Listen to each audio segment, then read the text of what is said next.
Burçin, do we have a Zoom link for this, a direct Zoom link for attendees? Yes, we do. Could you send it to me so that I send it to a few more students? Sure I can. Thank you.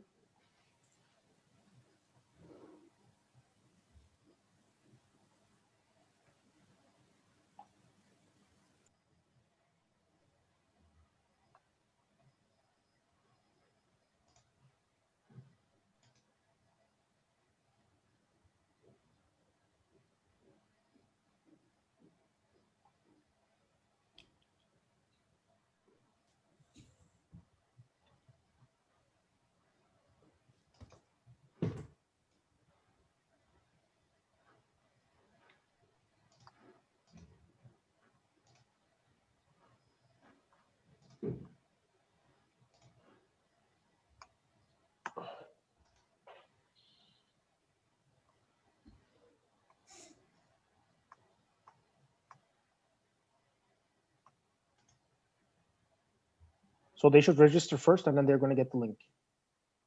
Okay, so that's what I have. I see. All right. Okay. Then I'll send that directly.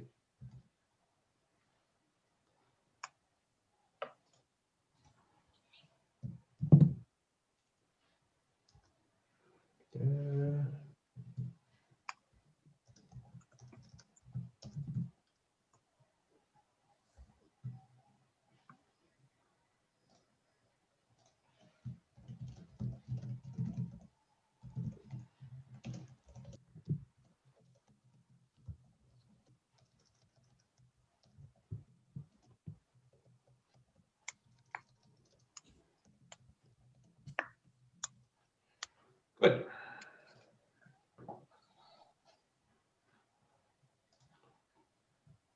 So perhaps we should get started.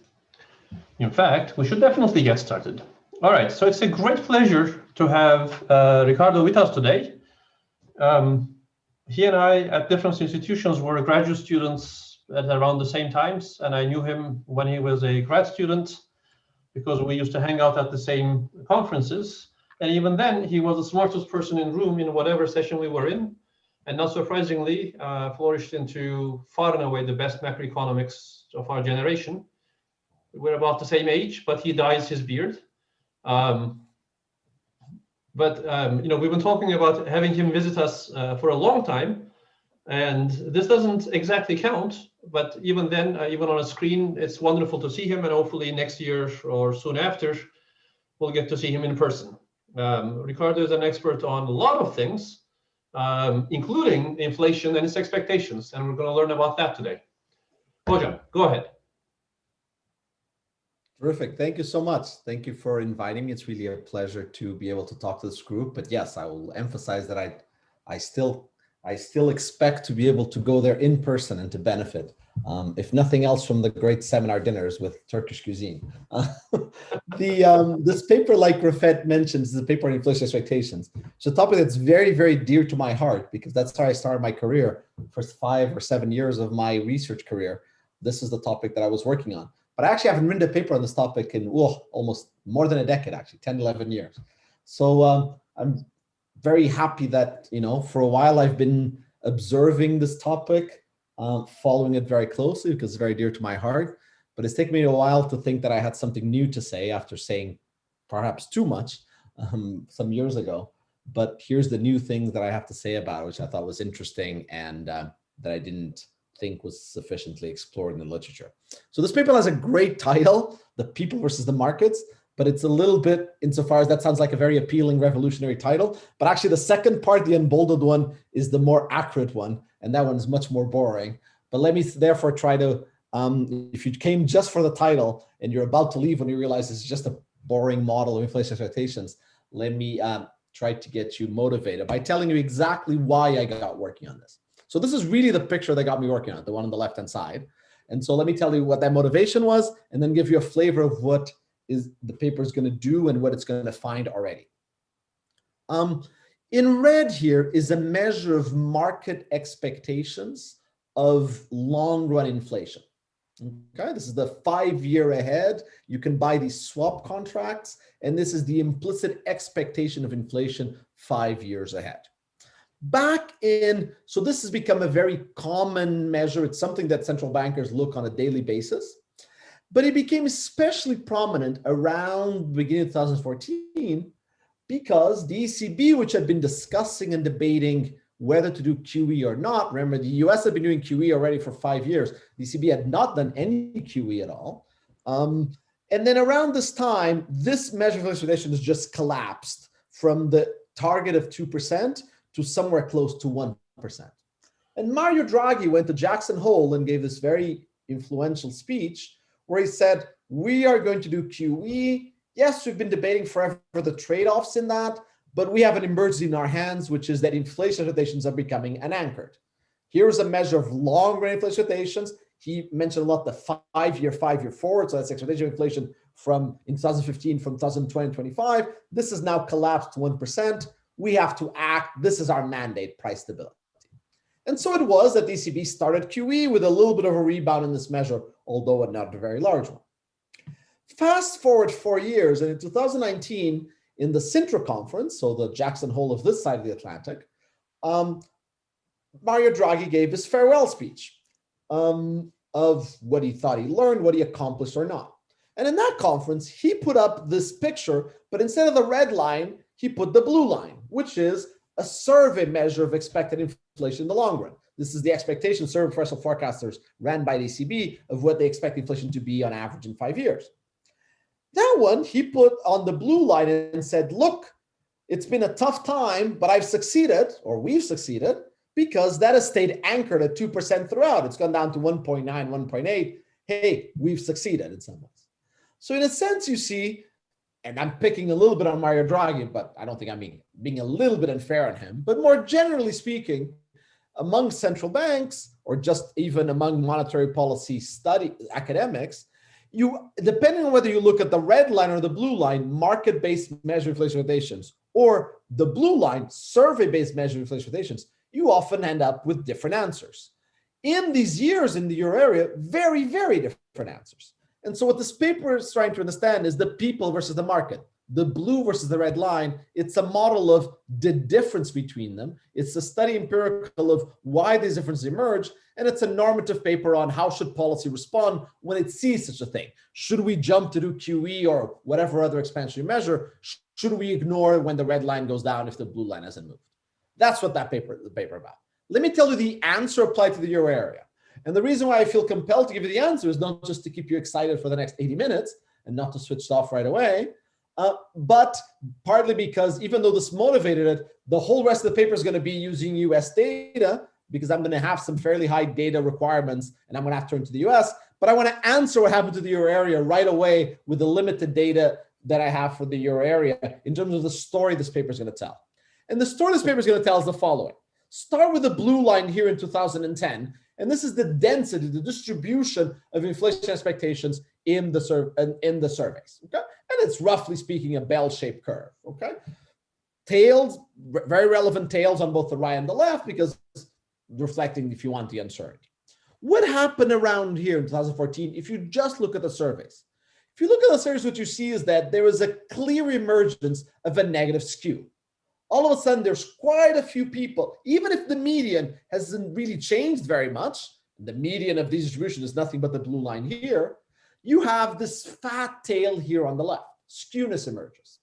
Well, what my model is going to tell you is that when you see this negative skew, that's going to translate into the marginal trader in financial markets becoming significantly more pessimistic or more out of tune with the median guy. That guy is the marginal guy in the markets. And therefore, the markets are going to crash. They're going to really fall down, even if here it's just a left tail, the median hasn't changed that much.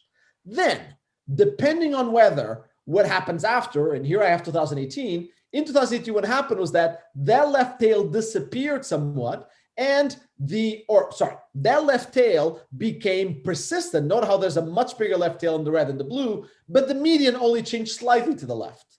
And that's why the markets continue down, but the people didn't continue down as much, and this discrepancy continued. However, looking at this and seeing how we're going from blue to red and potentially moving further to the left as the median gets closer to these left tail, the rational expectation beyond the anchor inflation expectations is going to be on a downward trend throughout. And therefore, inflation expectations is becoming an anchor, a measure, if you want, that uses the blue and red line, which show that fundamental anchored inflation expectations are indeed been drifting down throughout all these years in the euro area, and inflation expectations aren't quite as well anchored. So that's the story. I've told you what I'm going to model. I've told you how to apply it to the euro area. Let me now more specifically tell you exactly what I'm going to do. And then there's not going to be any more euro area in this paper, sadly, but we can talk about it again in the conclusion. I'm going to do three things, three contributions, if you want, three things that you're going to learn, or at least three things I'm going to try to, that I learned, and maybe you'll learn one of them at least. First, the object in this paper is, it has a long definition, it's the business cycle dynamics of the discrepancy between market and survey measures of long-run inflation expectations. For short, I'm going to keep on calling this the discrepancy for obvious reasons. Okay? But note right away how I'm defining my object. One, it's about long horizon inflation expectations. That's important because for two reasons. One, it distinguishes this paper. I've written many papers, many people have written many papers about 1 year ahead inflation expectations. Issue with that for the anchoring question I'm going to ask is, we know that 1 year ahead, we have to worry about people having different signals, different information, lots of behavioral biases. By focusing on the 10-year ahead, this paper is not only more in the niche, if you want, but in the virtue of it is there's a lot of behavioral, even Phillips curve noise that kind of washes away when you're looking at this long horizon. And so you can focus more on the inference problem and less on the other general equilibrium dynamics of it. Second, I'm going to do business cycle dynamics. Now, people have looked at the discrepancy. In finance, there's been quite a bit of effort looking at it. They call it, the discrepancy is often called the inflation risk premium. And I'll have something to say about that in 10 slides. So if you're thinking, hold on, isn't the discrepancy the inflation risk premium? Almost, but not quite. And you'll see why. But anyway, in finance, this is often looked at, but it's either looked at very high frequencies to understand how does the market for trading inflation risk has liquidity issues, trading, different kinds of measures of trading volume, liquidity and not, or it's used at the very low frequencies to try to understand whether there's a positive or an inflation risk associated with inflation.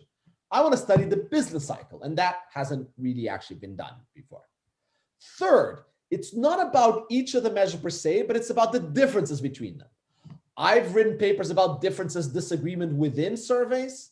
People have looked at differences between different measures of markets, but it's about the markets versus the people. And that is actually a bit of a challenge because there's no lack of, and I've contributed to the many models out there of why people disagree, behavioral models, different type. There's a lot of models in finance about how market prices can be different up and down. It's very tough. And anyone like Rafet certainly has, I think, gained some of his gray hairs in his beard of doing that. It's very hard to match financial data and macro data in the same model. It's just very, very hard. It's you either focus on hitting the finance stuff or the macro stuff. Here, the difference, that's going to be pretty hard. And I hope will be a step forward in the literature on expectations that you need to fit both the market and the people. And that turns out to be a highly humbling and disciplining thing to do. So that's the first contribution. If you want, just pay attention to this object. Maybe you'll find it useful too. A second one is going to be what I call a parsimonious model of expectations. Now, I struggled a lot with coming up with the right name. And so parsimonious here has a meaning. And here is the meaning. What I'm going to show you is I'm not going to do an empirical model or estimate parameters. In fact, I'm going to have a almost model, parameter-free model. I'm not going to have to estimate anything. I'm going to have to pick one parameter, basically, de facto. Everything else is going to be pinned down by data. There's no estimation error anywhere. At the same time, I'm going to write a model that's based on theories, microfounded theories, but it's not a new microfoundation at all.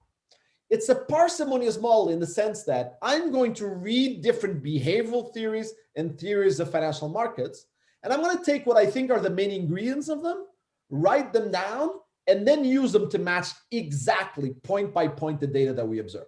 Okay? So why do I call it parsimonious model? Because it's a model that has very few parameters, parsimonious, and it's a model in the sense that it's not a regression, but it's a model that is that is based on theory to fit theory. Okay. Now, if you want, the analogy here is really Solow residuals. When Solow wrote the Stochastic production function, he didn't give you a micro foundation for that production function. He also didn't estimate or barely estimate any parameters, but he used a model that was just to hit the data exactly and back out something as the residual. I'm going to do essentially the same, but my residual is not going to be TFP. My residual is going to be the rational expectations, fundamental inflation in the long run. Okay. On the survey data, importantly, and I already not just hinted, but spoke strongly about it when I showed the euro area. My model, it's going to turn out, and that was something that I didn't anticipate at all, turns out to be important to fit not just first and second moment, but the third moment. Notice how I mentioned the skewness several times in my story. You know, the skewness is going to be extremely important. And so if there's one thing I learned that I would tell the Central Bank of Turkey to look at if they had this data or monitoring, pay attention to the skewness. People tend to obsess about this, the median. In my own work and many others have said, maybe you ought to look at the second moment. Now I'm coming here and say, you know what? The third moment actually has some information. Now, by the way, I'm also going to argue that there's almost no information in the fourth moment. So hopefully we'll stop here. So it's not a never-ending things you need to look at. Okay. Yes. The final part is going to be an estimate of fundamental expected inflation and a decomposition of what drives it that I think is going to be useful.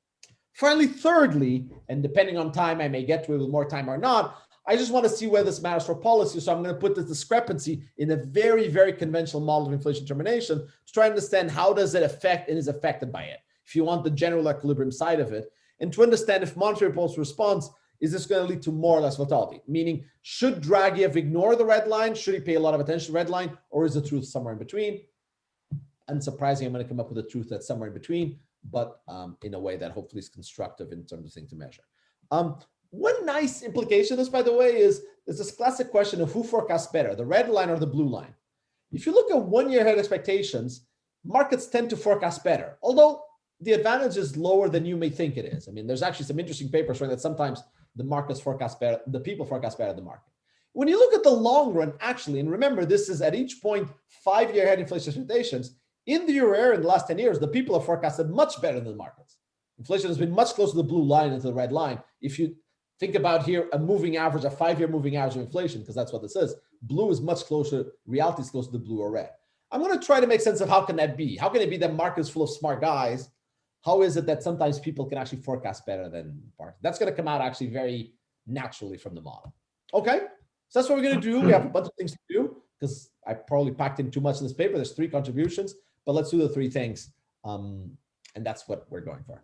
Anyway, so Ricardo, there is a huge literature on correcting these market-based measures for I guess the very first thing one needs from the market-based measures to turn them into inflation expectations is expected short rates.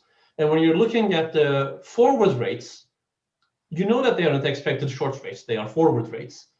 And you have to adjust them for term premium. And there's a huge literature doing that adjustment.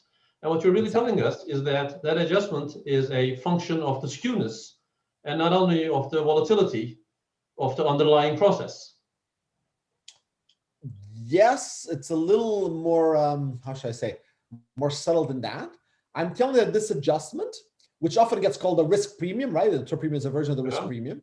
I'm going to show you that what I'm going to tell you is that a big part of it is driven by disagreement. This is I said here, there's going to be 2 disagreement measures as much as pure risk compensation.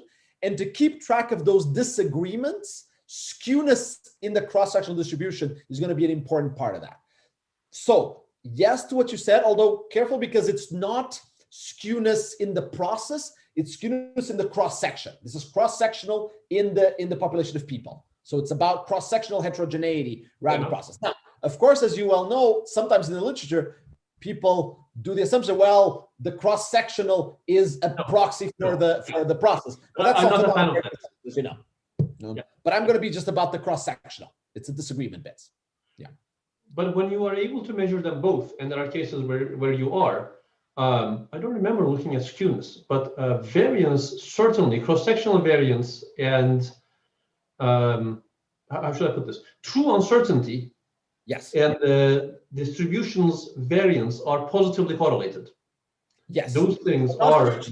Yeah, but not our huge. I mean, this has been a big. Yeah. I've been annoying people in my editorial and referee jobs and stuff with this all the time, saying uncertainty is not disagreement. Disagreement is a proxy for uncertainty. But you know, it's not. It's a positive, but not a. It's very far from 0.9, that correlation. So yeah, one has to be a little careful. So that's why I want to be precise. That all I'm going to do is the disagreement bit. Yeah. But yes, but in equilibrium those will be related. Okay, good. So let me then define my measure. I'm going to call it phi. I don't know why I called it phi, but it's called phi. And so let me be very precise about what it's defined that way. E star is going to be the expectation implicit in an asset price. Okay. And that's the expectation of inflation between now when the asset price is measured and this future date, cap T. So this is going to be far away. Okay. The discrepancy is the difference between the expectation implicit in the asset price and the expectation of the people, thus P superscript. Okay. Now, to implement this, you need to make 5 choices. First choice, which country, which currency? I'm going to do the US as my baseline. Second, which frequency? I want to do business cycle, so I'm going to do monthly. Third, with the horizon? I want to do long horizon. I'm going to do 5 years. Fourth, which market do you mean on the asset price? I'm using inflation swaps. Fifth, which people are you talking about? I'm going to do the Michigan survey of households. Okay. For each of these choices, you could go differently. You could use different countries. You could do quarterly. You could do longer horizon, let's say 10 years. You could have used break-even inflation here, that is, use tips versus nominal bonds, or you could have used other surveys, say, for instance, professional forecasters, blue chip, or some other one. So I'm going to use this as my baseline. I'm going to show you that the story is very robust to quarterly, very robust to 10 years, very robust to tips. And on the robustness of this, you have to be careful. It's not robust if you use professionals per se. Why? Because those are markets. Those are market participants. But here's what it's very robust to. Within the SPF, Survey Professional Forecasters, separate those that are in finance versus those who are not in finance, and calculate the median across those not in finance. Then then the phi that you get is very robust to the Michigan one, actually, as it turns out. Quick question. So when you're looking at the horizon, are you looking at the 5th year inflation or the 5-year average inflation? Average over the next 5 years, because that's what you ask in the survey. Yeah, okay. The surveys, that's what you ask. How do you expect inflation to be on average over the next 5 years? I know, but really what you want to answer, and in a model this is well defined, is the 5th year. Yeah. Okay. Yeah, but that's the people in finance, you mean the New York Fed's survey respondents, the primary dealers, and so I'm going to use that. So hold on, I'll talk about that survey in about 20 minutes. Let me not talk about it now. What I meant is within the survey professional forecast of the Philadelphia Fed, separate those who are in the financial sector versus those who are not. I'll talk a lot about the market guys, for which we can either look at the financial guys, we can look at blue chip, or we can look at the New York Fed dealers one. I'll tell you about what I mentioned, but those are not people. Those are market participants. And so I want to create the restriction, because in my model, those are going to be in between, and you'll see that very quickly in a few slides. But now I want to see people who are outside of the financial markets versus the market prices in those. Okay, so here's the object. So let me start with 2 facts that are kind of stylized, meaning just very basic. One, this thing moves around, it's neither a high frequency, white noisy process, nor is it just always very constant and it's only about just a low frequency. No, the standard deviation of this is 0.5%. The standard deviation of inflation in this period was 0.57%. If we think inflation is a business cycle variable, so is this discrepancy. Okay, so that's the first thing I want to know. Moreover, here's the spectrum of it. In gray is the standard business cycle 6 to 32 quarter frequencies. How much of the power of the series on the business cycle? 44%. For inflation, the number is 46%. That is, it's as much as a business cycle variable as inflation. So this is not just a high frequency, low frequency thing. Robustness, what I promised you. Here's if you, instead of median, use the mean. Here's if you use the 10-year horizon. Here's if you use the SPF I told you. Here's if you use tips. Note that the correlation between the series is very high. What is not robust is, okay, and this is at the quarterly level. If I had done this at the monthly level, if I had done this at the weekly or daily level, the high frequency, those correlations are much lower. Moreover, at the very low frequencies, meaning look at the level here. Here I had on purpose demeaned it so that I could discuss the mean now. If you look at the mean, it's very non-robust, meaning depending on the measure, you either conclude the discrepancy is positive or negative, or very negative or not. Okay? But the business cycle frequencies are not. But that could be because tips is priced under, so are these all CPI? This is all CPI, yes. This is all, okay, then no problem. CPI. Yeah. All right. But that's not robust. But that's exactly why for my baseline, I'm going to demean. Okay. Fact number 2, which is again, just very basic fact. Here's some regressions, but to be clear, these are correlations, okay? How does the discrepancy correlate with a measure of the stance of monetary policy in the last 10 years, which I'm going to take just as a 2-year yield? When monetary policy is tight, according to this measure, the discrepancy, what does it mean increases? It actually means falls in absolute value, because discrepancy tends to be negative, meaning when monetary policy is tight, markets expect higher inflation relative to the people, or the gap between the people and the, markets expect higher inflation, so it closes some of the gap between themselves and the people, okay? Likewise, if you use a measure monetary shock. Remind me what the sample is. So the sample is 2010 to 2000, it's this one here. Okay, but in that case, that really isn't monetary policy is tight, whatever. It really is a distance to the zero lower bound, which is a very natural thing that kicks you for skewness, no? Yeah. And following here, I'm following here for the stance, just, I don't know. I always think about this as being Eric Swanson, although more recently, I think Jordi Galli is being explained, which is, look, during this period, if you look at the 2-year yield, it was kind of a measure in the same way that often we plot the federal funds rate as a proxy. The 2-year yield is kind of the one for the last 10 years that you could say for 20 years. It's a measure of stance of policy. But now stance meaning in the sense of literally the cost of funds versus distance to zero lower bound, that like those guys, it's a proxy for those. If you look at a measure of monetary policy shocks, this is the Gertler karate one. Again, you get this is marginally significant. I guess, the stars went away. I added 3 data points to stop being significant or something once I added 2020 data. But anyway, again, it seems to be positively correlated with tighter policy and this discrepancy closing down somewhat. If you look across countries, interestingly, during this time, these countries had different monetary policy regimes. Countries are doing different things.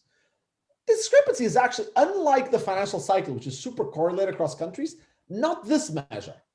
The UK, for instance, had markets expecting higher inflation than the people throughout, and you see big movements around Brexit, clearly associated with the pound and others. The euro area in the US have been negatively correlated. Why? Because in the euro area, discrepancy became very negative, as I told you, after 2014. In the US, not so. You had a big negative move in 2016, but then it went up to zero. The markets went back up to the people. So different monetary policy regimes, again, it seems to be that this is not just a global factor or something. There's something about monetary policy, I would say. Now, more interesting fact, and this goes to the question that was being asked before from Bursi. Let me do some addition and subtraction, okay? Let me add some new objects. The first one is the one that Bursi was asking about, which is, let me look at the belief of the average market trader. For instance, measured by a survey of the market dealers on the inflation market, okay? That's going to be EB. And now let me call EM the belief of the marginal market trader, the guy who's just at the margin in the inflation markets, okay? Then add and subtract, and let me define 3 terms. First term is the disagreement between the traders and the people, disagreement across, I'm going to call that. This is what I was telling you earlier. I don't want to set this to 0 and say, oh, you can use blue chip or Michigan. No. There's a difference between the blue chip guys and the Michigan guys. The difference between the dealers and the people, okay? That's what I'm going to call disagreement across. Next, I'm going to call disagreement within to the difference between the marginal trader and the average trader. So this is within the financial markets, the average trader and the marginal trader, okay? And finally comes pure risk. This is the difference between the marginal subjective beliefs of the marginal trader and the one in the asset price. This is what will often be called risk premium in the sense it's purely compensation for risk for the guy holding that, okay? Let me plot for you this agreement across by using the difference between the New York Fed survey and the Michigan survey. Let me plot for you, that's a proxy for that, but not a bad one. I think that's actually a pretty good measure of it. For risk compensation, it's much harder, obviously. I mean, you have infinite number of papers in finance on measures of risk, premium, compensation. But let me do something, which I think is going to be, I think, partly enlightening. I found it's going to be a little surprising. So listen carefully if you want. In the stock market equity premium literature, in the last few years, there's been this very interesting work, in part by my colleague at LSE and Martin and a few others, that kind of note that if you look at the variance in stock market options, the implied variance in stock market options, that should be an upper bound under some circumstances to how much the risk premium can be. And what they've done is that if you plot that variance by using, again, options, you can't quite use implied vol. You have to use basically the variance out of the options. That moves pretty well with the equity risk premium. It goes up a lot, you know. In other words, the equity risk premium moves pretty closely with the VIX, but, you know, again, you can improve on that measure and so on. So let me do the same thing. Let me plot the variance and options for inflation. Wait. I'm going to ask a very uneducated question, but when it's not implied volatility, I don't know what the variance of an option is. Well, so again, so you look at the distribution from the options, okay, and you back out the sigma square that would be on that comes out of that distribution, but implied vol assumes underlying that you have a Black-Scholes model so that the thing is normal. Instead, just calculate the variance straight from the options. From the options, you recover the distribution and calculate the variance from that. Now, the variance or some measure of dispersion, right? So essentially, don't necessarily assume Black-Scholes, and therefore the world is normal. If the world is normal, then they're the same. They have to be the same from the pricing of options. Okay, so here is my blue line as before, the disagreement across and the risk compensation measure, the variance. Okay. First thing to know, this is just regressing blue on red and green. They both matter. They're both rightly, positively related as they should, statistically significantly related as they should. Okay. However, and this was quite striking, whereas disagreement across quantitatively explains a lot, the risk does not. This regression needs to put a big coefficient on the risk compensation. But of course, the coefficient here should be 1. I mean, there's no free coefficient to put. Why is this? And I think, at least Rafet, I think will find this interesting. Which is, if you look at equity options, when we go through high and low periods of equity returns, when you go to high and low, the variance shrinks or enlarges a lot. You look at those distributions, okay? And especially when equity returns, when equity prices are low, the distribution, I mean, again, this is what the implied vol or any other measurement does, it really jumps up. When you look at inflation options, what's really interesting is they move right and left, that's the measure in the market price, but they move almost in parallel horizontal shifts. The variance moves very little. Whether you do implied vol, Rafet, or you do the options thing that I did here, the variance just moves very little. And so as a result, the risk seems to not change very much, at least in the last 10 years. And that's kind of very striking. It really hits you in the eyes when you see it. So when you do the kind of plots people have done for the S&P 500, but you do inflation, you say, boy, risk compensation hasn't changed at all. And that's kind of the green line. It's because the thing moves right. Here's another way to look at it. If you fit the Garch model to inflation, the variance moves very little, actually. You get very little. You get almost that there's no Garch at all for the last 10 years. If you do it for the stock market, the Garch is huge. I mean, there's huge variation in volatility. So either, again, not get into QP measures and all those discussions, I looked at this and said, I need to write a paper about the red line, the disagreement. I'm not going to write a paper about the risk compensation. And that's the paper I'm going to write for you guys for the next hour, if you want. I don't want to get to, I've gotten into kind of big discussions with discussants and stuff of this paper on maybe the green is much bigger or not. All I'm going to say is I'm going to use this to justify why I'm going to write a model of disagreement and not a model of risk per se. Okay. But I think it's interesting itself. I think a lot more should be written about this green line. There's something quite striking about that. Note, what if you did a term premium model in general? You guys have seen, wait, but those models tell me that the risk premium is really high. Are you saying those models are wrong somehow? There's something wrong there? No, hold on. If you do a term premium model, or even more simply, if you do a term premium model, what you're doing there is there's a discrepancy. That discrepancy in the conventional literature is to call it an inflation risk premium. But that inflation risk premium, and I was talking to Bruce about this earlier, can either be risk compensation or can be disagreement. We know that disagreement is a measure of risk premia in that kind of residual sense, right? All I'm saying is that the risk premium, the risk premium that comes out of term premium models is being driven by disagreement, not by risk compensation. Or in other words, that for inflation risk, you shouldn't, what I'm saying is maybe we shouldn't be writing habit long-run risks models. We should be writing models of short sales constraints, models of heterogeneity, models of learning and ambiguity and others, because those are kind of the ones where most of the action is, if that makes sense. And that's why I don't like to call this a risk premium, because once you call it risk premium, you start thinking about risk compensation. But I think the data tells you look more of disagreement if you want. look more at discrepancy. Okay, so that's just that. Think of models of financial risk, disagreement, information, short sales, liquidity shocks, and things like that, as opposed to pure risk compensation. So that's what I'm going to do. I'm going to write a model for you on that.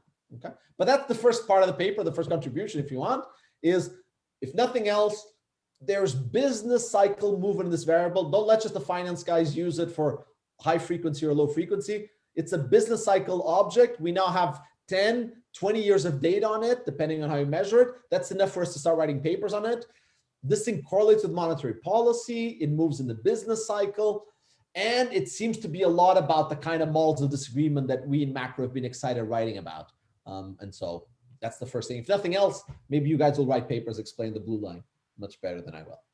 Okay. Second part of the paper then, a model disagreement. So let me tell you about this. So first of all, just a little bit of notation, just to keep track. Pi is going to be inflation, again, over a long horizon. I'm going to drop these subscripts because otherwise they're not doing any, everything is always T sub T, okay? Pi E is a fundamental rational expectation. Again, anyone who's written any behavioral model, and that's what I'm going to be doing, writing behavioral models now, knows that you have to start with, it's always relative to the rational expectation benchmark. That's the anchor from the fundamentals, and you always talk about discrepancy. So that's going to be my anchor. The only thing I'm going to assume about this is that it's, again, it's a rational expectation, meaning it's uncorrelated over time with its error, and it's non-predictable and mean zero. People, though, are going to form an expectation. I'm going to call that V, and I'm going to index it by H for the household, where the household, crucially, again, it's not a rational expectations model. VH is not pi E, and it's going to differ. I'm going to make 4 assumptions. So this now is what I mean by parsimonious model. I'm going to tell you my reading of the last 20 years of modeling expectations. I was part of that for the first 5 or 10 years. Here's my reading of what I think I've learned from this, okay? Now, my reading, by the way, it's partly idiosyncratic. That's okay. It's my model. It's my paper. On the other hand, if you read, say, recent surveys by Angelettos, someone else who's been working quite a bit on this, recent surveys by even Genaioli, Schleifer, other people have been working a lot, I think there's a lot of common points with what I'm about to write for you. First common point is incomplete information. People have some prior in pi star, they don't know pi E, and they seem to behave as if they had idiosyncratic, noisy signals of this. Meaning, even if their expectation is anchored around the rational expectation, they have a lot of variance. There's a sigma square that is big. Why have we had 50, 100 papers making this assumption in different ways? Because we need to match both the big dispersion of expectations, and that's why we say there has to be some idiosyncratic signal, and at the same time, match the fact that when you look at the average expectation, they always seem to be very sluggish. They always underreact to monetary policy shocks or other forms of news. Again, a really classical paper here is this work by Oli Kaibion and Yuri Garnichenko about 10 years ago, where they show that, again, this is just a huge feature of the survey data, is that when you correlate with whatever shock you throw at it, fiscal, money, whatever it is, there you have this sluggishness, this underreaction of the average expectation, okay? So I'm going to assume that this is the sigma squared. I'm going to make one simplification. The distribution of signal is going to be normal. By the way, this is what rational attention models give you. They always give you this normality kind of result. Second property, second assumption, overconfidence. Lots of papers based on psychology, behavioral, and others that say that, look, agents seem to behave as if their signals are more precise than they really are. What do I mean by that? My expectation seems to respond to my noisy signals by some theta that's much bigger than what the sigma square would entail. Because the sigma square is so big, the disagreement is so big, theta should be really small if we're Bayesians. And yet what we observe is that individuals seem to respond a lot. So this is the finding that, again, especially Pedro Bordalo, Nicola Gianaioli, and others have documented paper after paper, but many, many other people, that when we look not at the average, but at the individual expectations, they seem to overreact to news. Even though you find that Karmarichenko, the average underreacts, the individuals overreact, okay? And the only way to get that is by having this overconfidence, okay? What am I going to assume? I'm going to assume this theta is a parameter, it's a linear relation, that is a constant. Whereas if you had a more microfinite model, this would vary with a lot of determinants. Third property, this is what comes out of a lot of least squares learning models, and especially the ones by Ulrike Malmendier, Stefan Nagel, and a lot of other people again in that space, which is it seems that people have a bias in their expectations. Even though this would say they're unbiased, like in these models, you have to add to it a bias, and that bias seems to be cohort specific. So let me call that ZC for cohort. Why? Because when we look at the data, it just seems that there's clearly groups in the population. There's some people that systematically always expect inflation to be 0.5% higher than other people. Now, some of that is age cohorts. This is the Malmendier-Nagel thing. Some of it is gender cohorts. Women just expect higher inflation than men. I mean, survey after survey, you find that. There's just these cohorts. Then there's work by Michael Weber and others that says that some cohorts are IQ, some of these groups. But we just have some clear individual group characteristics that explain average differences in beliefs, okay? So can I ask a clarification question? So could you see, because, people have preferences over what surveys to look at, and not many people are happy with the Michigan survey because households seem to be, they seem to be overly cautious about inflation, and they always respond with a very high inflation than the. You'll see. No, actually, no. Okay, then I think you're gonna gain more respect for the Michigan in 3 slides. But go ahead. No, it's not that I don't have respect, but some people might say that. So my question is, can you actually see the cohort decomposition in the Michigan survey? Absolutely. Okay. Again, these gender things are very clear in the Michigan and a few other. Again, the age ones, that's what Malmendier-Nagel did. You look at 60-year-olds versus 20-year-olds. The story they had, 60-year-olds went through the inflation of the 80s. They still remember it. 20-year-olds did not. 60-year-olds there's a clear, very significant variable on age on the Michigan survey. That's where this comes from. Now, I'm going to simplify this as follows. I'm going to say that, look, this bias is linear, meaning cohort 0 has no bias. Cohort 1 has a bias C. Cohort 2 has a bias 2 times C. Okay? As opposed to this rich, how did these bias evolve? Finally, sticky information. So I like this one, as you can imagine. But here's the I mean, these models, again, there's many versions of sticky, delayed, whatever information. What are these models all about? And this is why, again, they've proven to be important. This is where the success comes from. It's not whether you like the way I wrote them or not or something. There's many different versions. It's the fact that this agreement, the sigma square here, if all you had was this, these models have a constant disagreement. But in the data, again, we have overwhelming papers that show that disagreement evolves with policy endogenously and changes over time.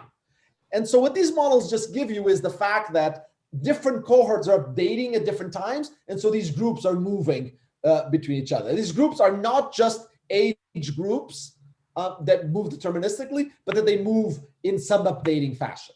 And so I'm going to assume that.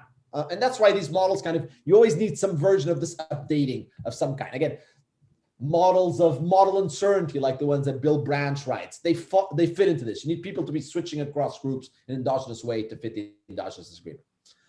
I'm going to make the simplification of this exogenous exponential distribution that eventually, with lambda probability, you become a C equals 0 group. You kill your bias. Okay. Now, combine my 4 properties. Again, my sense is, my reading of the last 20 years of history is that, tell me your favorite behavioral model of expectations. It's within these 4 properties. These are the 4 things that we're always trying to hit one way or another. Now, I'm not trying to undermine the different models. I mean, different models are about doing much better job than me with my, it's a constant ZC or it's a constant theta. Again, what we argue about in a good way where we make progress is much better models of theta, of what justifies the micro foundations, measuring theta, how does it change itself over time, and so on. But the big things that hit you in the data are these 4. Combine them all. Here is then the expectation, and I'm going to bring the subscripts here to be clear, of a household at AT.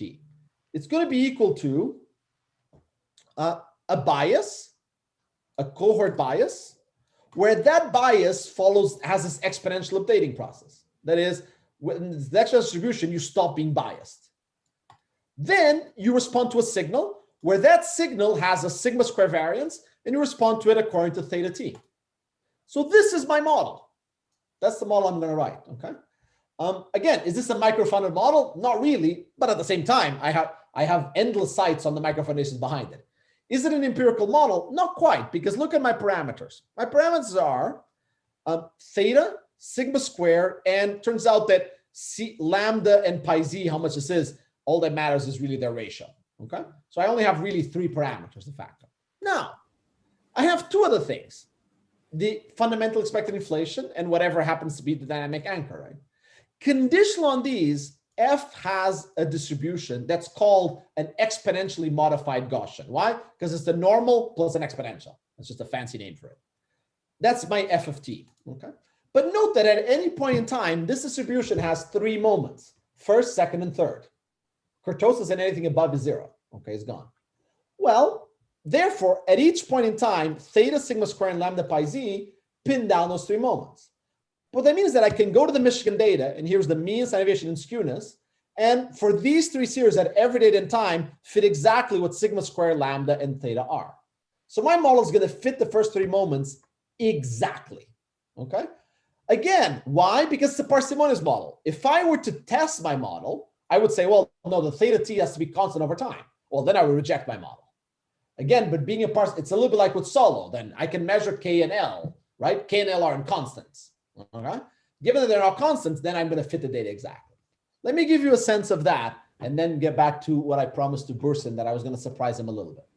First of all, just what does the distribution look like on average? If I just plug in the average mean, standard deviation, skewness. First thing is, you have a fat right tail. Why? These are the bias guys, the guys who expect high inflation. Okay, they're not crazies. They just expect high inflation because they lived through the 80s inflation or they're out of date or whatnot. Moreover, because of that, the mean of the distribution is around 3 to 4%. In the data, the mean is 3%. Okay, why is it? Because of these guys. Okay, if you look at the median, you end up with something much closer to 2. Okay, but you have this right fat tail. Second thing to observe, which is going to turn out to be important later. Oh no, actually, let me move to the next slide. I can just translate the standard deviation and the skewness into my parameters. And then in this scale, once I get rid of the mean for the scale, you're going to see what goes on in the red and the green, which is that since 2014, there's been quite a significant fall in the dispersion. And there's been quite a significant fall in the right skew. This skew has gotten much smaller. A fall in the right skew shows up as an increase in my lambda pi z. In terms of the model, we've had agents disagreeing less and fewer of these outdated old cohorts expecting 3 and 4% inflation. Red has trended up, blue has gone down. Okay, that's going to turn out to be important. The skewness, Rafet, has fallen, or if you want, the positive skewness, we've moved to, there's some negative skew effect, which, as you remember, I highlighted to you at the ECB later. Okay, but now, so those facts are going to be important. My model, but as of now, hopefully I can convince you, my model fits the data very well, really well, perfectly. But here's 3 tests, and I should really use tests as with quotation marks. First, my model says that these 2 things, sigma and lambda, should always be positive. Now you may say, they are positive, model passes. You may say, wait, what do you mean? Could they ever be negative? Yes, they could. In the SPF with the traders on the New York Freight dealers, this is negative. Why? Because you have negative skews and others, and negative and plus skews. Okay. Second, my model says that you should only pay attention to the first 3 moments. If you go to the Michigan survey and calculate kurtosis or any higher moment, they're actually very close to 0. The 3 non-zero moments are blue, red, and green. So my model is actually fitting. If you want really what you care about in the data, you could plot the whole distribution of data. It's really about these 3 moments. So you're actually capturing all of Michigan. But here's the are you going to do the following? Your model doesn't only say these things should be 0. It also says it should be irrelevant in explaining the difference. Yes. But it could be that they are small, but they're important to explaining the difference. So are you going to look at the empirical importance? So they are, because again, when you measure them in the Michigan data, they're basically a white noise. They correlate with nothing. I mean, they're just a white noise thing. So they don't even have business cycle frequency to explain anything. Okay. I find that more convincing actually than they are small. Very good. So now, but let me take that back though, Rafet, in the following sense. You may also, you're trying to measure kurtosis in a sample of 500 people, 500 to 700 people, right? You know, you're starting to stress the data, right? And so there's a sense that you may say, maybe it's important, but we don't measure. But at least the measured kurtosis is not. Whether the actual one is not, you know, with 500, you know, when you're estimating 4th moments. So I do want to add that proviso. That's an important proviso to make. Okay. Now, Burson, look at this. Here's a cool thing, okay? Pick up mean, by mean, I mean these things, mean, standard deviation, skewness. Pick up mean, subtract standard deviation times 0.5 skewness to the power 1/3. That's some weird thing to do, right? Why is it weird? But why should you do it? Because if this is the model, and it's funny things about normal exponential distributions, that should give you pi star. That should give you the average prior, okay, in the sample, okay? Calculate that. Calculate average blue minus average red times 0.5 of green to the power 1/3, and you get 1.9% since 2010. So note, people give the Michigan data a hard time because they say, this must be full of morons. How can they be expecting 3% inflation? Come on, inflation hasn't been 3% in 20 years or something, right? Actually, no, that's because you're looking at the mean of the Michigan.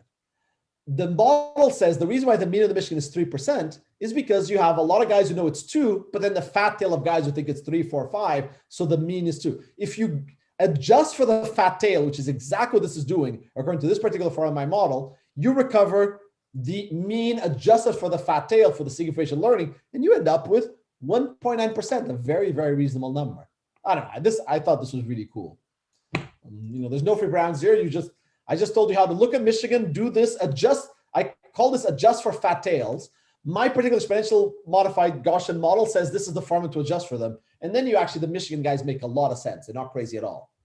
They just have some guys with fat tails. Okay. So that's my behavioral model. Yeah. What's that? Hang on. So this is your way of effectively underweighting the, the positive skew. The right-hand side guys. Absolutely. Yeah. And I could have done this too, right? In a model-free way, just said, let me take these space and reweight them by looking at the distribution. Effectively, put much more weight on the median. Absolutely. Right? I mean, the poor man's way of doing that is just look at the median, right? And then you kill. Exactly. Right. That's the poor man's way of doing it. Absolutely. And so what's cool, what I find kind of cool about this is that's what I've been doing for 20 years. Yeah. Just look at the median and say there's some crazy guys on the right. What this is telling you though, and this essentially which is a test of the model, is that if you buy this very specific parameterized, almost no parameters model, that tells you an adjustment that works very, very well. That gets you very close to where you should be, which is the 2%. Could I ask you, when you do that, how close are you to the median? Very close. The median is like around 2%. Okay. So it's kind of, another way to put this is, instead of calling in terms of my model pi star, is median equal to mean 0.5, blah, blah, blah. The model says that it should be exactly equal. So I could literally do a test and do median minus mean plus standard deviation to profile skew, and that should be 0. And I could test for that in some statistical way. I didn't go all that way, but I could. I mean, it's kind of easy to do. And the answer is yes, it's very close. And that's kind of what I found neat. So this tells that this parameter, this very, very specific model kind of does okay at doing these adjustments that I think are reasonable. You know this anyway, but there's a lot of work looking at surveys of other things, not only inflation, but also of what do you think the retail sales number tomorrow will be, whatever. And for exactly the same reason, people look at the medians rather than the means. And your theory, there's no reason why this needs to apply to inflation over a long horizon, right? For anything for which you have a diversity of opinions, let me say, this will be the case. Yes, but you're being way more ambitious than I am with my modest paper, which is that would be the case if for unemployment retail sales and others, I had a solid dozens of papers telling me there's incomplete information, overconfidence, learning from experiencing information, which may be true. And there are some papers of that, but much fewer. So I'm not quite as solid in my macro foundations of it. So that's the first thing. So in the theory, I'm less solid because these facts are very robust. For those variables, there may not be. Second, on the measurement, the beauty of inflation, Rafet, and the reason why people who trying to model expectations like myself end up obsessing so much about inflation is that it's by far the best question we have on expectations because it's always the same. We have long samples. It's clear what you mean. Now, we can still argue that agents don't understand what CPI is, but once you ask about any other variable, you have enormous noise from definitions, much shorter samples than others. So you're completely correct. If I was ambitious, I'd say, look, these 4 properties are behavioral properties. They hold for everything. Let me look at other data and fit them and so on. But let me just tell you that, both the measurements in things that inflation are not as good. And 2, I'm not in as solid ground in my parsimonious model. Let's put it that way. That's just all. Yeah. But it's totally fine. Okay. Now, Can I ask a question before you go? If you just plot those like adjusted means, tail adjusted means over time rather than taking average, do they play around a lot? Yes, but again, they correlate with the median. It moves around just like the median does. Yeah. So a lot, I'm not sure, because the median doesn't move hugely for these 5 years.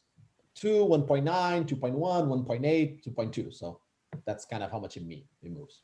I guess I didn't plot the median for you. I mean, you saw it for the euro area. Remember, it didn't move very much, the blue line. I don't have it here for the US. But... Okay. Now, second parsimonious model, market prices. Here's how I'm going to model this. Imagine there's a bunch of traders out there that are drawn from the households. So the traders are households. They start at households. They draw, therefore, their expectation from the same bias distribution as the people.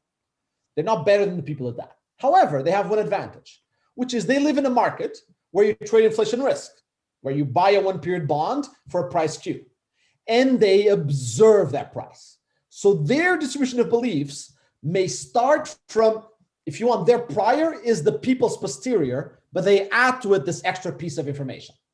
And therefore, they end up with this superior, in that sense, posterior, because they also observe market price. That's what defines traders in my model, okay?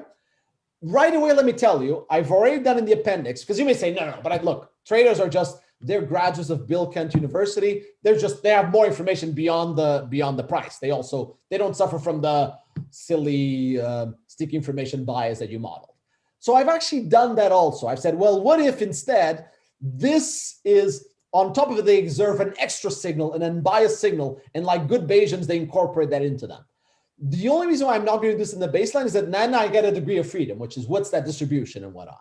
What I really like about writing them all this way is that, note, I have no ability to tell you what, my hands are completely tied by the data in terms of the signal that the traders have. But that model turns out to, for my empirical application, actually delivers very similar results. The intuition for why I deliver similar results is in that model, in the end, because I'm going to feed it the data for the traders, you can either explain the traders because the asset price is rubbish, but they have a really good private signal, or because the asset price is super informative and they don't have a private signal. Because ultimately it's being backed up, it turns out not to matter too much which way you do it. Okay, but anyway, but I wanted to mention that. But I really like doing it this way. I actually think this is the right way to do it, just because it ties your hands. I mean, I've written many imperfect information models. It's great because you can always say what's the variance of the signal and the noise, and between those, you have a bunch of parameters there that you can play with. I have no parameters here by doing it this way. Now, these traders, what are they doing? They're investing in the bond. And so they have some stochastic discount factor.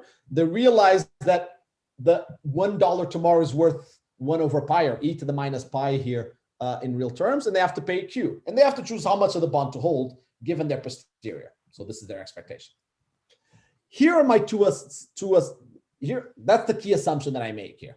Here are my two simplifications, which kind of are going to lead to all. And these simplifications, I should note, I've skipped the literature reviews, but this is builds heavily on a paper by Christian Helvig and Oleg Savinsky and Elias Zalbagli, who are the ones who did these simplifications. A very nice paper. Agents start with some wealth, WI, that can be arbitrarily heterogeneous, but they can't short. Now, to be clear here, it's perfectly fine if they can short, as long as they can go to minus or plus infinity, meaning I could replace the 0 with minus ZI. Okay. Second, the stochastic discount factor is common across all. What do I mean by that? I think if the traders here are not playing with their own money, they're being given some money by the household and they're trading on its behalf. As a result, they use its stochastic discount factor.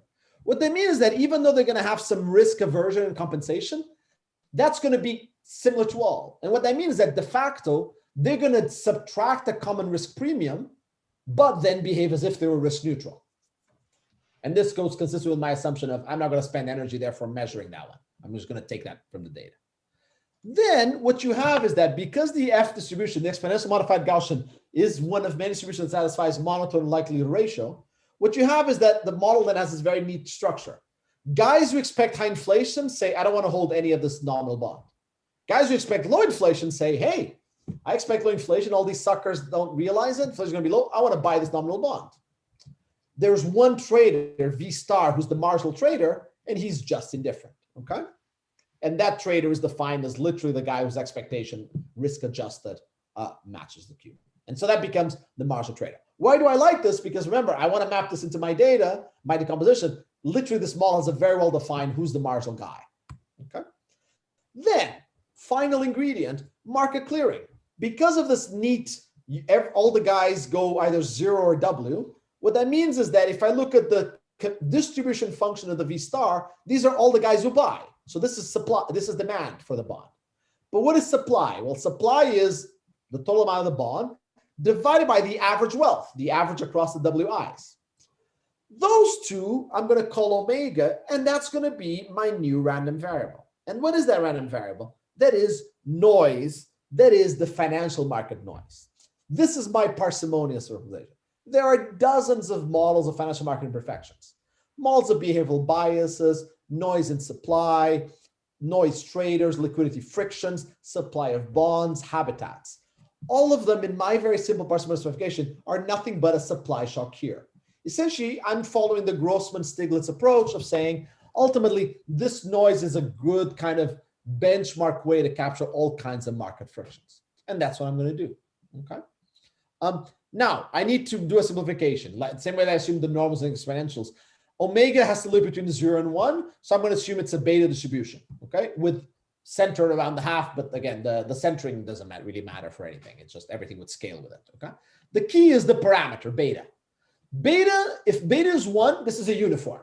This basically says if it's a uniform that markets are terrible. There's just a lot of market noise. You know, you could get these shocks everywhere. If beta is very high at the limit infinity, that means that you're at the point, the Grossman-Stiglitz point, where markets are fully revealing. You observe the market price. The posterior here is degenerate. You just know exactly what pi E is. In between, beta tells how informative markets are. So it's this very cute kind of, you have one parameter to map that. I mean, in more colorful ways. If you think that financial markets are a bunch of guys taking cocaine who have no idea what they're doing, you're a beta equals 1 guys. If you think that financial market guys are super informed, super gods, you're a beta infinity guy. In between, pick which kind of guy you are in terms of your prior for beta, okay? Note that my model then has, as of now, 2 free parameters. Everything else pinned out by the data. Pi star is just the prior. That shifts everything 1 to 1. And beta, which says how informative the prices are. So this is why I made my parsimonious model. There's literally 2 parameters. And the pi star is kind of almost trivial. The key property, though, is that then the model says that the equilibrium price is going to be equal to this ugly looking integral, which is nothing but the posterior expectation with all the noises that I've told you about. And this price is monotonic in both the fundamental as well as the noise. Importantly, it spans the whole real line, meaning give me any market price on the swaps that you see, and I can always justify as a combination of high fundamental and low noise, high fundamental or something, which means that I'm going to be able to, my model, since these are unobserved, I'm going to be able to map the data always exactly, always, while at the same time having a model, let me just finish the sentence, where subject to solving this in my computer, my model has a well-defined asset price, marginal trader, median house, that is. All of my empirical objects have a model counterpart that I can calculate in my computer. Yes, Rafet. This then also leads to the idea that I should be able to make use of trading volume in that financial market. You could.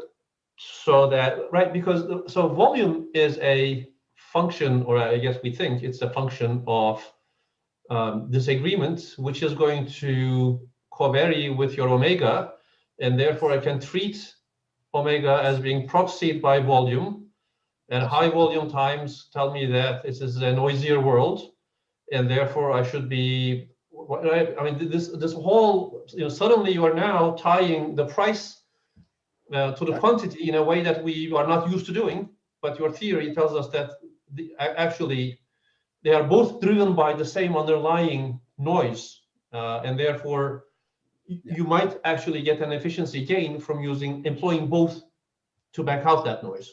So right, so almost I agree with 99%, but not quite in important ways for what matters. So let me take a minute to answer that, which is, first of all, in the very baseline model that I wrote, the volume, again, the volume is mechanically one-to-one related to who the marginal guy is. Meaning, because remember, there's the marginal guy and then there's the guys who buy, guys who sell. Marginal moves to the right, you have more volume or less volume relative to the half, okay? So it's as much as it's a signal just of where the marginal guy is, and you can measure that in that sense. So it correlates with that. Now, what I'm going to do for you, Rafet, instead, what I'm going to do in the data, which you'll see is, I'm going to use the New York Fed dealers as a measure of the median trader, okay? Given that data, I'm going to be able to pin down this. You're right that then that comes with a prediction for who the marginal is. That's going to be important. And you could say, well, doesn't that map to volume? Then I could even potentially reject my model, right? I would say, look, meaning in other words, my model says that when the median trader moves, that will correlate with volume one-to-one perfectly, right? Now, from that perspective, you can reject the model immediately. Of course, it's not going to correlate exactly one-to-one, but that's the model's parsimony. But at the same time, of course, people who study volume using this class of models add a bunch of other ingredients that mean that this correlation is not one-to-one, which I've left out. And so in a sense, I've opted for using the survey stuff, given my focus rather than volume. I could use volume instead of survey. If I use both, well, yeah, but then you really want to enrich the model to be able to see how these two are related. So I'm not going to use volume in that sense. If I did, to be clear, I would reject my model immediately. Yeah, but this is okay. This is one where you are way more ambitious than I am. I guess my only point here was we're used to using either the price or the quantity to answer a lot of questions that are driven by your median guy. And you're telling me that I should be employing both kinds of information because, right? So, and that's a much less ambitious, but much more correct statement. Yes, absolutely. Yes, yeah. But I'm not going to use the volume though. I'm going to use survey expectations because that's going to fit my decomposition very neatly. And that's the thing I'm going to do. Okay, so that's the model. I think it's a useful model. Again, I think some of you guys are going to find it useful. Which is, it's a model that fits a data. It's like the solid residual for asset price data, that you always map it to this omega, and you have these nice decomposition that fits into these different objects, if you're willing to interpret the omega liberally like I did. So now, that's my second contribution, but now I'm going to use, let me continue by giving you the application. And I'm going to take this to the US, okay? So again, there's only two parameters, pi star and beta. Pi star just scales everything back and down. Let's say it's 2%, but if you think it's 20, it's 20. Kind of, it doesn't matter. For beta, I'm going to set equal to 2. Turns out I've tried 1.5, I tried 3, and the results are very similar. But let me be clear, if you said beta is equal to infinity, the results will be totally different. If beta was equal to 1, I've even gone to 1.2 and the results are somewhat similar. But anyway, that is my one parameter, guys. So I'm not going to, I could maximize fit based on it. I'm not going to do that. I thought 2 seemed reasonable to me. Keep careful. What are the inputs here? At any date in time, I've shown you all the inputs. I'm going to give you the 3 moments from the Michigan, the mean, standard deviation, skewness. I'm going to give you the asset price that I observe, okay? And I'm going to give you the average trade, the belief of the average trader, okay? Those are the 5 data series, if you want, okay? With that fixed parameter, feeding those 5 theories, my model is nothing but a filter. It's a measurement tool that's going to back out for you exactly what pi e and v star are, what the fundamental is, and who the marginal trader is, essentially. Okay? And from that, you get a decomposition discrepancy that I have. Let me tell you a little bit about the model mechanics, which I think are going to be intuitive. What I plotted here was I fixed the trader's belief, and then I varied in this axis the marginal trader's belief, and in this axis the people's belief. Okay, this is how expected inflation and the marginal trader guy moves. So note, if you increase the gap between the people and the average market, what is the model going to say? It's going to say, if that gap increases, boy, or in other words, keeping fixed the trader, if you increase how much you think that the people are going to be, so the distribution becomes more negative, you start thinking it must be that the fundamental is higher. These traders are just on cocaine, they're crazy. I'm going to update a lot. That's the steep slope here. At the same time, though, if instead you were to see a very big gap in the marginal and the median trader, initially you say, aha, it must be that the fundamental is higher. But once that gets much higher, you start saying, maybe it was just an omega shock. There was just a big financial shock that shifted the whole marginal guys in the market. When it comes to the marginal guy, therefore, you see that here, when you see a big marginal to median differential, you see, aha, I've learned a lot about who the marginal guy is. Or sorry, when you see a big differential between, the asset price and the average guy, so it must be there was a big omega shock for the marginal, whereas the impact on the fundamental is smaller there because you're trying to learn who that marginal is. Okay. So with all of that machinery, plug this big equation in the computer together with this equation, so crank your computer. Now, I'd like to say it's straightforward. Conceptually, it's very straightforward. Numerically, this is a beast, so it took us months to get this to work. Us, meaning me and my poor RAs who suffered a lot. So I want to be honest that it seems very easy. Conceptually, it's very easy, but turns out these integrals, as often happens, are very nasty objects. But once you do it, you back out expected inflation. There's two plots here. One is starting 2010. Again, I fit the data exactly, okay? I'm fitting all the data exactly. So there's no confidence errors, bands, there's nothing. And then this is a version where before 2010, I don't have the dealers. I don't have the New York Fed, okay? I'm not happy with using blue chip or the SPF subsample of financial guys for it because it doesn't correlate super high after 2010 with the New York Fed dealers. Why is that, Burson? Because whether you look at blue chip or SPF financials, you have a bunch of guys who work for Goldman Sachs, but also a bunch of guys who work for some bank, but they don't actually trade inflation. I mean, they trade equities and a bunch of stuff. Inflation is one of their last concerns. So they're not, whereas the New York Fed dealers, these are the guys who literally, all they do is trade inflation. And so I really like those guys. They're very good. The other one's a very noisy measure. So I wasn't too comfortable using it. So instead what I did was, before I say, well, then I'm an econometrician. I don't observe this. I put a prior, I put a posterior, and then you have confidence bands. And that's why you have confidence bands here. Note that if you follow that approach, you get similar for the when I know. But here's the cool finding. Starting in 2014, inflation expectations have been slowly but steadily unanchoring in the United States. We start from 2% and we're now to 1.8. I don't have the 2020 final data yet, but I can guess that this is going to be given that the swap prices have fallen a lot, I think that this is going to go down to 1.75 or something.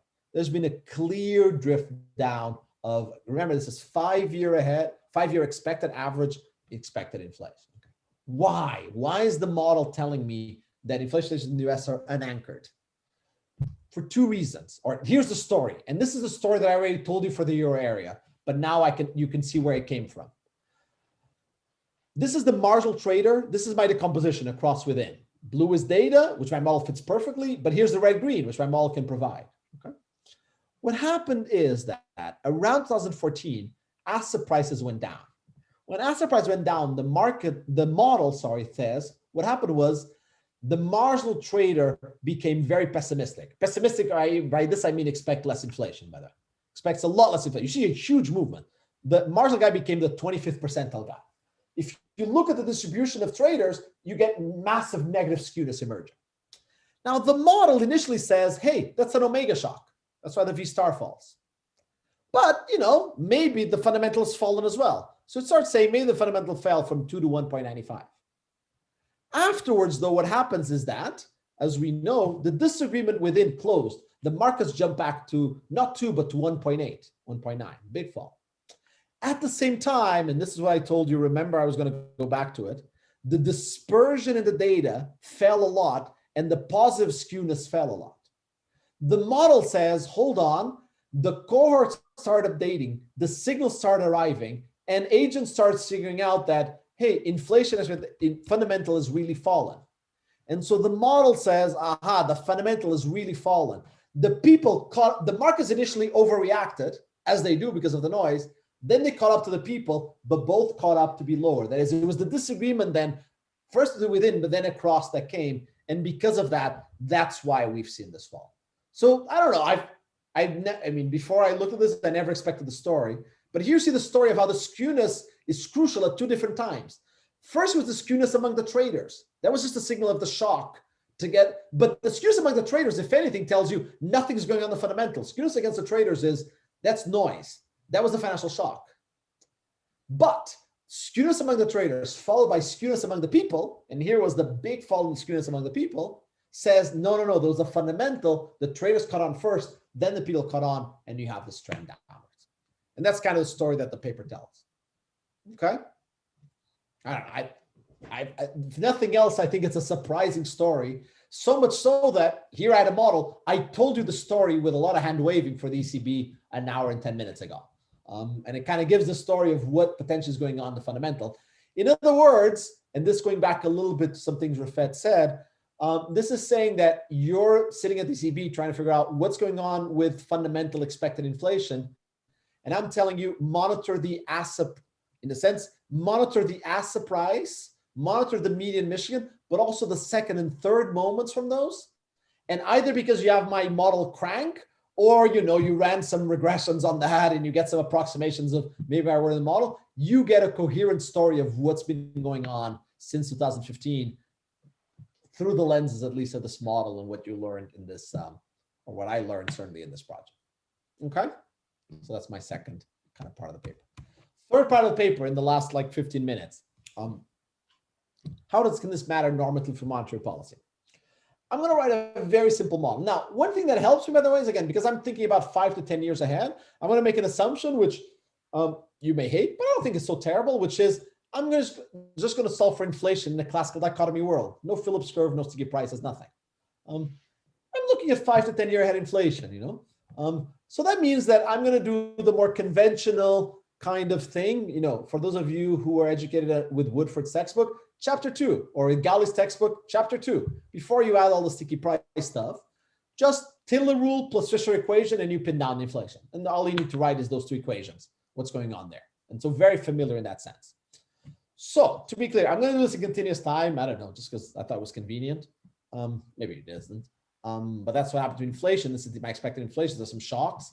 And the thing I'm going to do is, again, the continuous time linear is I'm going to approximate my very ugly integrals, very ugly nonlinear model with a linearized version of the discrepancy depends on the fundamental and the noise in this linearized version.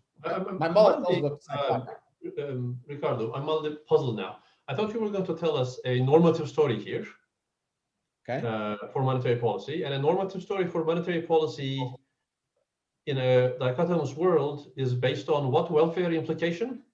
Sorry. I should have used the word normative. No, you caught me on there, and you're right. I shouldn't use the word normative at all. What I meant is that I wanted a world in which policy affects outcomes and outcomes affect policy, but I'm not going to do any welfare or anything. I see. Okay. A policy world. No, but you're totally right. I should delete everything I said normative. That was just wrong. I shouldn't have done that. All I meant is now I want to, the model so far has been a model in which the fundamental statement is given, and then we think about beliefs around them. And now there's going to be a fixed point that policy shows up. That's okay. No, I shouldn't have used it. Sorry. Okay. So now here's just the Fisher equation. Growth rate minus the discount rate minus an inflation risk premium, that's nothing but the real interest rate, is equal to nominal interest rate minus expected inflation. First assumption I'm going to make here, and I put some microfinance in the paper, but I'm not even going to bother you with them. Hey, maybe a discrepancy affects the transmission of monetary policy. Let me tell you just one particular story. If markets expect very low inflation, then financial prices are going to translate into that. They're relative to the nominal interest rate set by the central bank, you're going to have very low nominal interest rates set by the banks because they expect very low inflation. And so the agents are going to behave as if, with this big discrepancy, as if the nominal interest rate was much lower than what it is. That's a story. Okay. Either way, maybe delta is 0 and there's no impact of the discrepancy on the actual Fisher equation. Maybe it's high according to the lines that I just said now. I'm going to allow for that. Second, monetary policy is going to follow Taylor rule with some smoothing, i.e. response to inflation with some parameter eta. I'm going to say maybe the central bank responds to the discrepancy. When the discrepancy goes up, the central bank raises inflation. This is basically Draghi. The discrepancy got really negative. He cut interest rates, meaning he did expansionary policy. That's what I'm trying to capture here. Two shocks to the noise and to the fundamental now is not pi. I'm not going to solve for it. It's rather the going to be the real interest rate, the classical dichotomy real interest rate. So now, two sets of results or three sets of results. First one, you can just do the standard, when is inflation determinate? Solve for the determinacy question. And you get this condition. If you ignore this bit, this just convince you this is just a Taylor kind of very standard analysis. Okay, this is the Taylor coefficient, which is eta divided by rho, because you have to allow for the smoothing, has to be bigger than 1. This is literally Taylor result. What's new here? When expected inflation increases, okay, that is the pi goes up, the fundamental, the discrepancy increases, okay? Markets catch in faster than people, so you have a positive discrepancy. But because the markets are expecting now this higher inflation, they're going to, this is going to lower the implicit market real rate, like I told you, okay? This is going to push inflation up. Because pushing inflation up, you need now an extra amount of tightening. That is, if this delta is not zero, so the fact that the discrepancy means that you get this looser market conditions, then you need some extra tightening. In other words, but again, if the discrepancy reflects a fundamental, and if the discrepancy in turn affects market conditions, the transition monetary policy, then you need some extra tightening, some extra anchor. Okay, that's kind of a nice point. The second one, yeah, forget that. Not too important. Now, let's solve instead for the expected inflation equilibrium. Unsurprising, expected inflation is going to depend on two shocks. Unsurprising because I assumed essentially a linear model, a linear Gaussian model. You're going to have that inflation is just equal to this plus the shock. Okay, either fundamental plus financial noise. Let me look at the first term.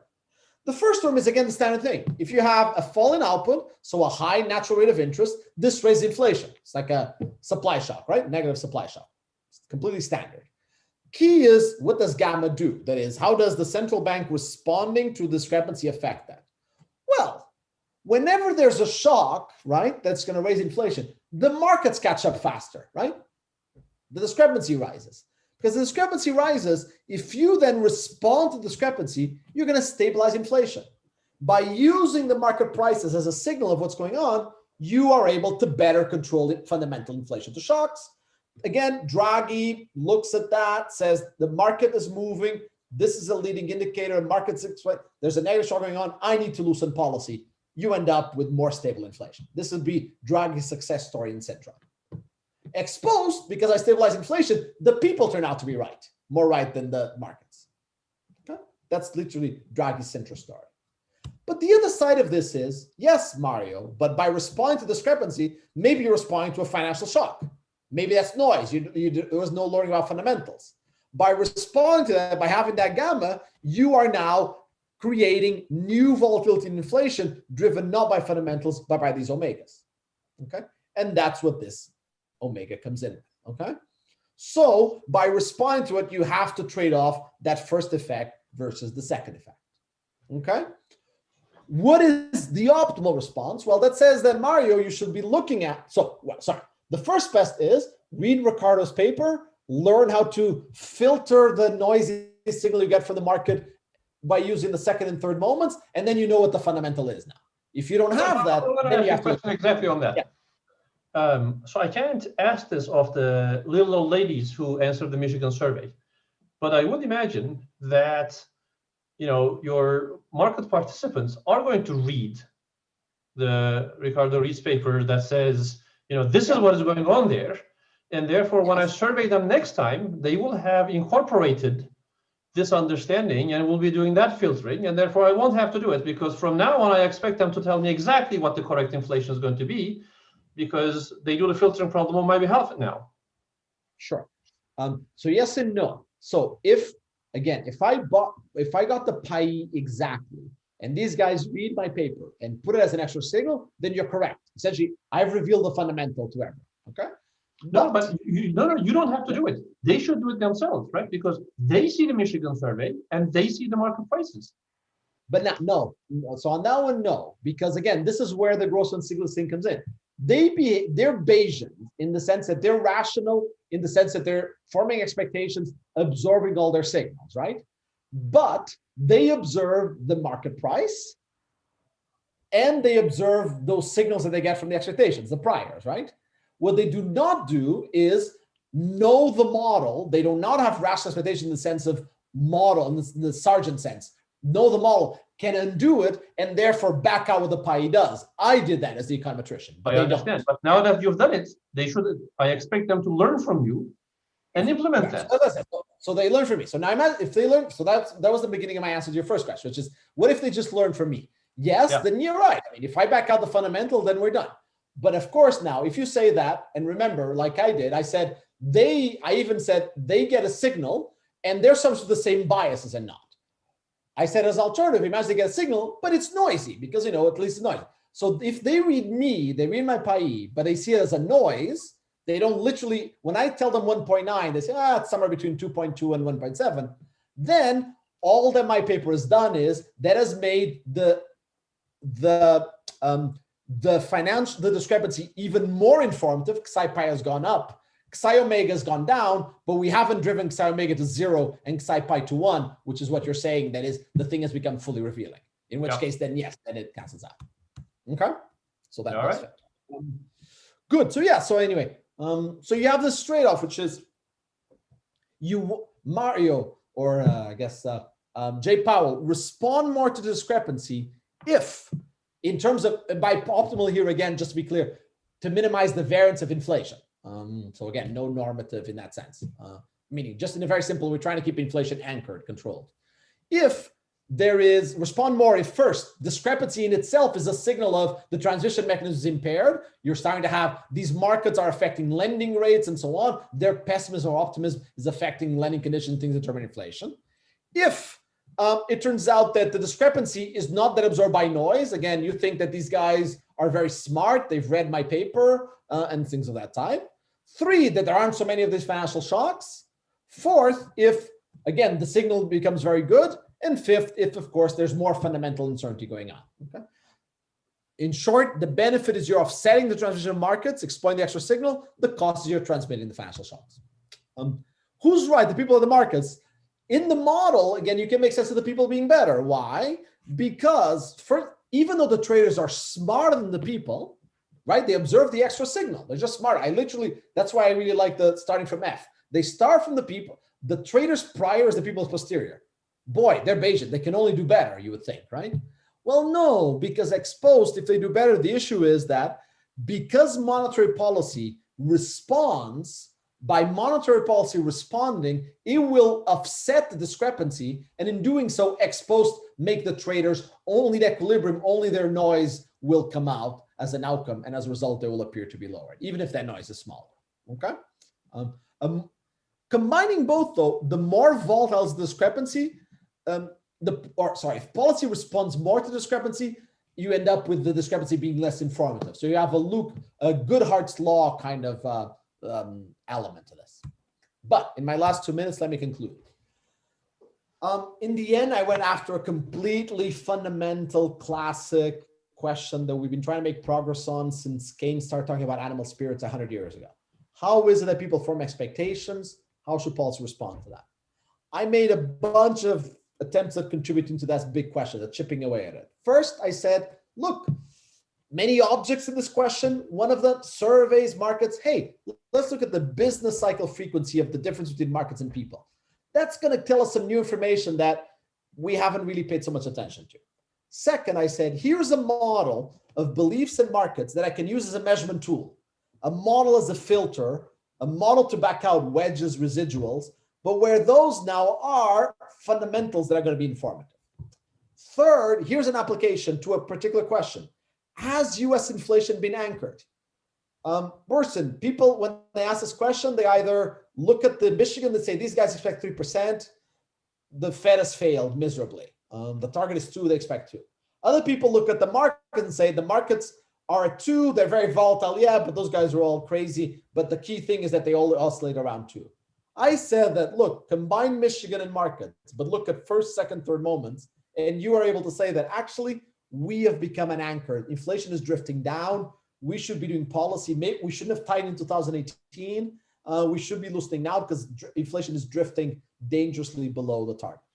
Fourth, a policy trade-off, responding to markets where one, you have to trade off the informativeness, and on top of it, you have a Goodhart's law hitting you. Conclude, and the findings, I guess I told you, I've already told you the story many times, so I guess you've heard enough of it, and I'm spot on time because it's a minute. So I'm done. Questions? Actually, I do have one. So there's a paper by Chris DeMark and Francisco Barillas, I think, some time ago in Review of Financial Studies, where they show that there is a sizable speculation premium, actually, because traders have different stochastic discount factors, which you assume that they have one. You know, the noise that you call here could also be speculation premium, where they're 100%. actually 100%. Yeah, that would fit exactly into my disagreement with. That's just disagreement within, which in my parsimonious model, disagreement within comes from this omega. But I'm, you know, it's just reinterpreting that Variance et al. Paper and reinterpreting essentially. I mean, if I'm smart enough as a theorist that I would pick up their model, pick up the MIs, rewrite them as omegas, and I can just redefine the omegas that way. The key thing, Burton, is that it's about discrepancy. It's not about pure risk compensation. And that paper is an example where it's about disagreement. That's the crucial thing. That's where my omegas is parsimonious thing. I can rewrite that model to have the omega. Now, that model comes with lots more restrictions, which I'm not testing and I'm not putting in because I'm being parsimonious. And that means that I always, or as I sometimes like to say, you may hate this paper, you may hate this model, but you can't reject it. I'm always going to fit the data. You know? You may hate it because, again, you can't reject it because it's tight that way. All right. Cool. Okay. Long day, long week, Right. but Yeah. excellent lecture. Thank you, guys. Thank you for staying till late. I guess it's dinner time for you, but And thank This is you a pleasure. for sparing half of your day to have some conversations and to give this lecture. This was, as advertised, an outstanding seminar. And as taught at the very beginning, it doesn't count. We shall have you here at the earliest, reasonable time when the world is a reasonable world. But Ricardo, thank you so very much for this. It was excellent. everyone, good to see you. All right. Bye-bye, everyone. Have a good weekend.